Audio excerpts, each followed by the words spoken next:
Hi folks, got a good question for you. Very logical question. Dear Dr. Mike, why don't you have a well and sick waiting room? They should be separated. That way the sick kids won't infect everybody else. Great question. So first I'll just start with the objective data, the standards. So the American Academy of Pediatrics, I'm going to read their statement on this. It says, this is the statement for controlling infection in pediatric offices. So it says, no studies document the need for or benefit of separate waiting areas for well and ill children. And I think I can clarify a little bit more. So first of all, there's no studies to say separating kids in the waiting room decreases the transmission of any illnesses. So that's first and foremost. But if you get a little bit more specific, you have to look at it this way, and that is all sick kids are not created equal. So if a child comes in for a sick visit, he or she could have a headache, allergies, urinary tract infection, sprained ankle. So those kids come in for a sick visit, but they're not really infectious or contagious, but they're still sick.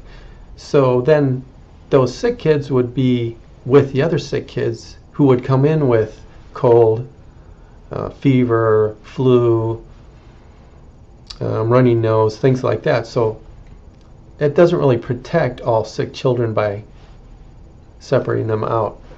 On the other hand, all well kids are not created equal. You could have a well child that comes in that's sitting in the waiting room waiting to be seen, but all of his siblings are sick. So now you've got his brothers and sisters hacking, or parents for that matter, spreading disease on the well side.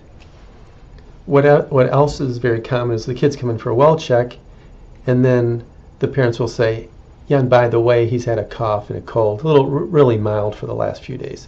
So that kid who was coming in for a well check was actually in the waiting room on the well side with a cough and cold. So in a perfect world, every well check would be perfectly healthy and every sick check would be very clear, so we could sequester them out or put them away. But it's just not realistic, because if you really want to be dogmatic about this, there should be the well side, then the well sick side, then the sick side, then the sick side. And it's just not practical. So that's the answer. The other, maybe more practical answer is that you're here for about ideally 20-30 minutes. You have some transient contact with the other kids here, but you probably aren't going to be, the kids aren't going to be physically exposed to other kids a lot here.